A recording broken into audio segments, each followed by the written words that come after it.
ಆಮೇಲೆ ಈ ಕಾನೂನು ವಿಷಯದಲ್ಲಿ ಸಲಹೆ ಸೂಚನೆಗಳನ್ನು ಕೊಟ್ಟು ನಮ್ಮನ್ನು ನಡೆಸಿದವರು ಅಂದ್ರೆ ಅವಾಗಿನಿಂದ ಇರೋರು ಗಂಗಶೆಟ್ಟಿ ಪಾಟೀಲ್ರು ಹಿರಿಯರು. ಅವರು ಹಿರಿಯ ನ್ಯಾಯವಾದಿಗಳು, ಹೈಕೋರ್ಟ್ ನ್ಯಾಯವಾದಿಗಳು. ಅವರು ಈಗ 90 ವರ್ಷ, ಅವರು ಸಹಿತ ಆಗಮಿಸಿದ್ದಾರೆ.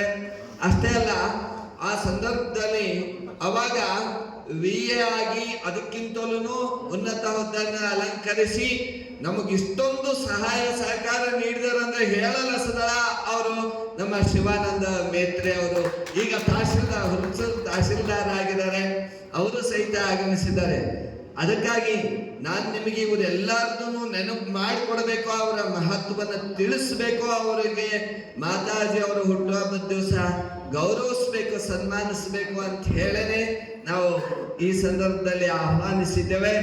ಅವರಿಗೂ ಈ ಸಂದರ್ಭದಲ್ಲಿ ಗೌರವ ಸನ್ಮಾನವನ್ನ ಸಲ್ಲಿಸ್ತಾ ಇದ್ದೇವೆ.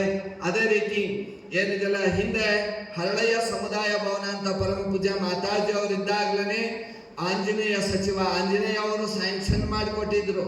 ಅದನ್ನ ಏನಿದೆಯಲ್ಲ, ನನಗೆ ಏನಿದೆಯಲ್ಲ ಯಾರು ಬರ್ತಾರೋ, ಹೇಗೆ ಕಟ್ಟುತ್ತಾರೋ, ಹೇಗಾಗುತ್ತೋ ಅಂತ ತುಂಬಾ ಆತಂಕ ಇತ್ತು.